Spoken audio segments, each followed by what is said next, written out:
This podcast is brought to you by the 100 Club of Arizona, a nonprofit organization that supports public safety. And we are excited to bring these stories to you because many people want to hear them. And we think it's important that you have a glimpse inside the day-to-day activities that our law enforcement officers and firefighters face on a regular basis. Welcome to the Call Podcast. Well, I'm sitting here today with Stephen Gunn, who's a firefighter with Peoria Fire Medical. And how long have you been with Peoria? 11 years. 11 short years, 11 long years? Or it's going quick. I'll say that. So yeah, it definitely has. Very good. So what is your current rank with Peoria? Right now I'm an engineer.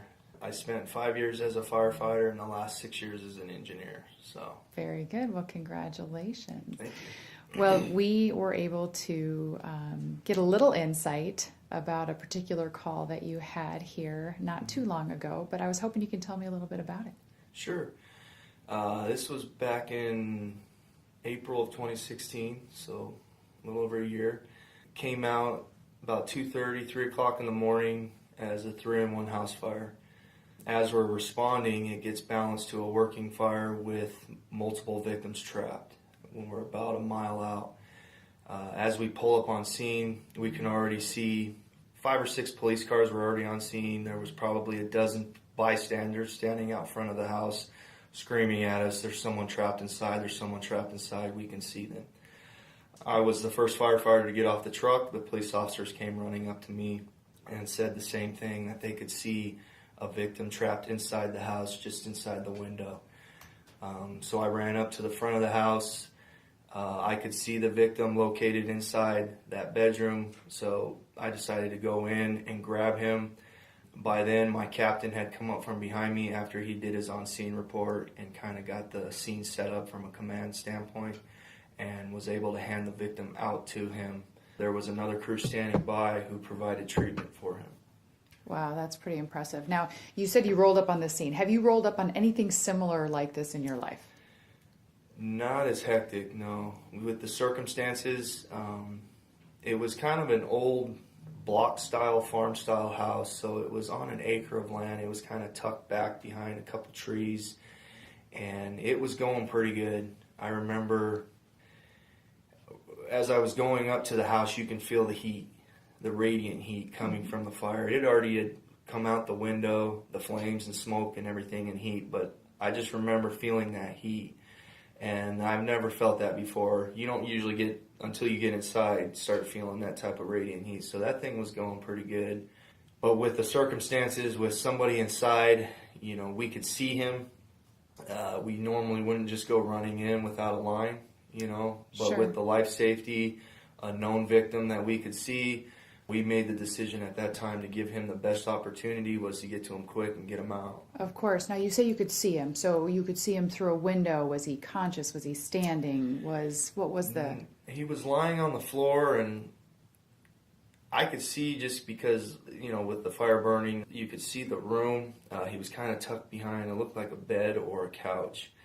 It was kind of a big front window. It had already been broken out by the heat and fire itself. Mm-hmm. So I could see him, so I decided I broke the rest of the glass out and just went in real quick and was able to scoop him up, pick him up, and hand him out to my captain, who was right behind me, setting up the scene, who then, like I said, he took him to another crew that was standing by to provide treatment.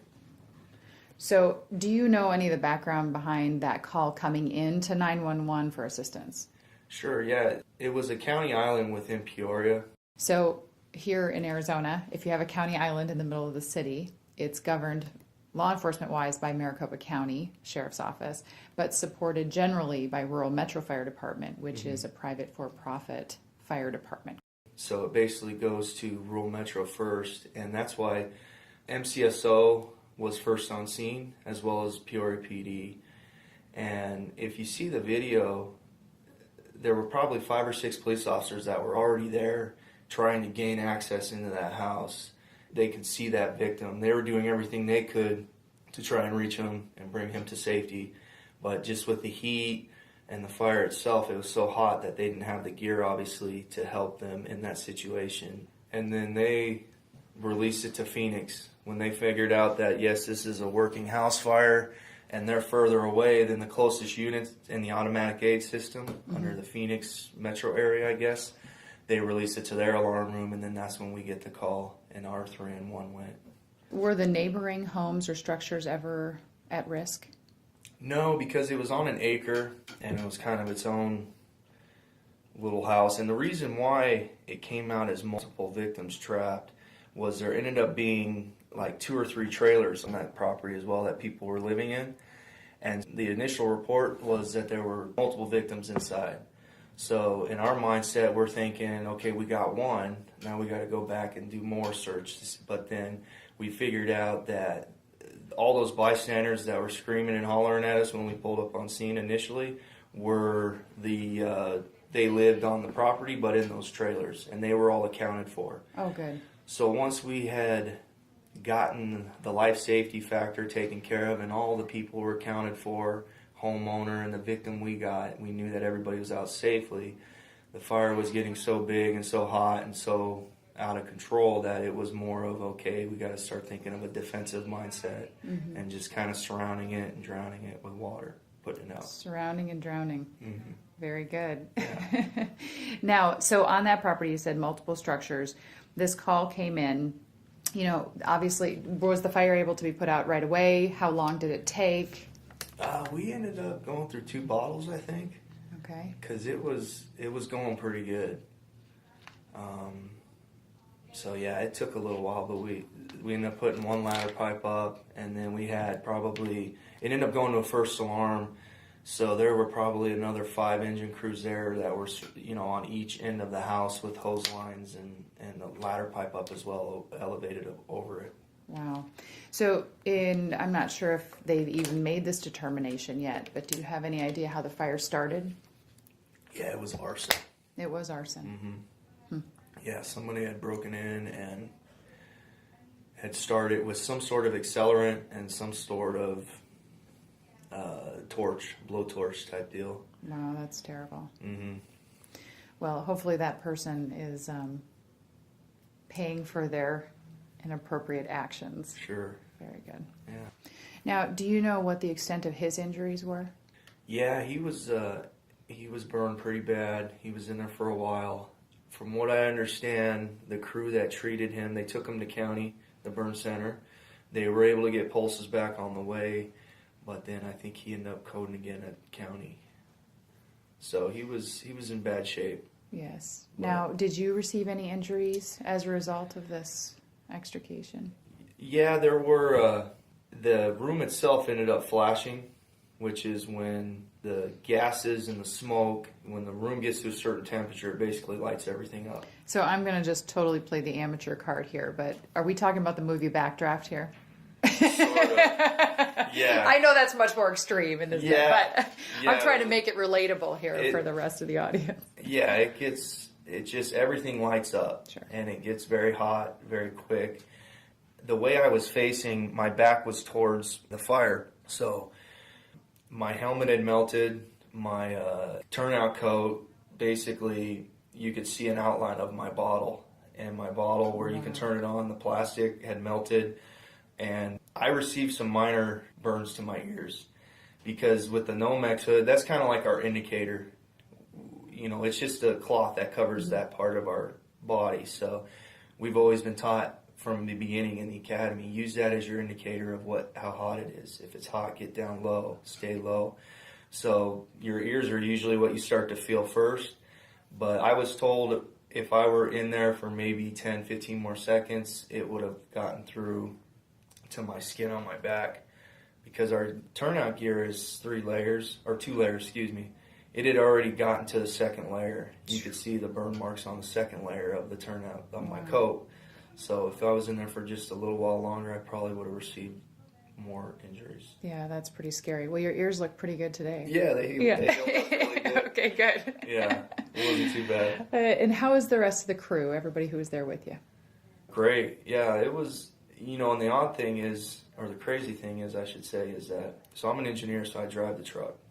And so at that time, there was an engineer's test going on, so the guys in the back seat were practicing and driving, so I shouldn't even been back there technically, because I'm not a firefighter anymore. So, but the other firefighter, he pulled 300 feet of hose by himself. The captain who was on scene, he had to set everything up with all the people screaming at him and pulling him aside, and it just all the craziness. And the guy driving was training, so he wasn't even like a seasoned engineer, and he had a career call. Yeah. It was like one of his first times driving, so it was pretty crazy, the whole circumstances with that too. So you refer to it as a career call? Yeah. I mean, anybody would have done what I did in my situation. Any one of those other guys that were working with me that night, if they got off that truck first, or any one of those firefighters that ended up on that scene, I'm the guy that just got off the truck first. And those types of situations, they don't happen every day, with the circumstances and everything. Well, you're very humble, but obviously it was an incredible act on your part, and I'm sure that Peoria has supported you. And it's been a crazy ride. I bet it has. So.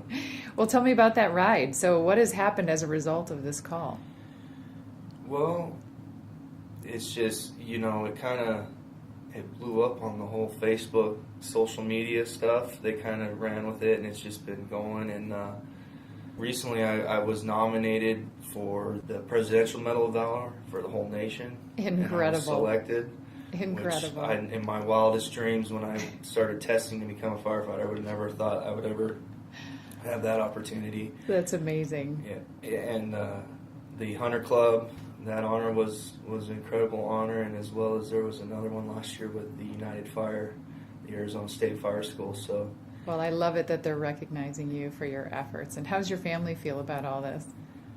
My wife's very proud. My mom and dad. My dad's actually a retired Phoenix firefighter. Very good. And so he's pretty happy, pretty proud. And I have two daughters, a 6-year-old and a 4-year-old, who are very excited to see Daddy getting all this stuff. So sure, of course, it's been crazy. I love it. So, how does your wife feel about all of this? I mean, your family is obviously a big part of this, and Sure. This all happened pretty quickly. So, how are they taking it all? We're able to kind of joke about it now, but I think I should have. One thing I learned from the whole situation is that you need to call home and you need to call your wife, because I ended up having to go down to the burn center just to get treated for the minor burns I had received, and I didn't realize, because it was 3 or 4 o'clock in the morning at the time, so I didn't realize that it was going to start getting all this attention. And my wife ended up finding out, waking up to go, as she's getting ready for school, she turns the TV on, and the first thing that's the story on the news, and all she hears is Peoria firefighter injured, transported to the hospital, being treated for inhalation and burn injuries. And so she was a little freaked out, and because she knew that was our truck, that was our first due, and I didn't think of calling her and telling her everything was okay until 3 hours later when I finally got back to the station. I looked at my phone, and there's 20 missed calls from her, and so I felt pretty bad, and I got in a little bit of trouble for that one. Yikes. So have you been making up for it ever since? Oh, yeah. Yeah. Good. So. Well, maybe this lesson can be shared and learned by others to not do that in the future. Yeah, call home, even if it's minor, just let them know everything's okay. Don't let them find out by, turning on the 6 o'clock news. Yeah, no, that's never good. Mm-hmm. Well, I'm glad that they are standing behind you, and you're still married, right? Oh, yeah. Okay, good. We're actually expecting our 3rd child here. Oh, congratulations. Yeah, we just found out a few weeks ago, yep. Very She's good. due in May, so. That's awesome. Yeah. So have you done the male-female test yet? Do you have any idea? It's Ultrasound? still too early. Okay. Yeah, we're going to wait. I think we're going to find out right around Christmas. Oh, that's exciting. So it'll be right around that time. Little Christmas present. Yeah. Very good. Congratulations. Thank you. We really appreciate your time. And in every episode, we have a takeaway. And I think the takeaway for this particular one is call your wife or just keep your family apprised of what's going on during challenging times.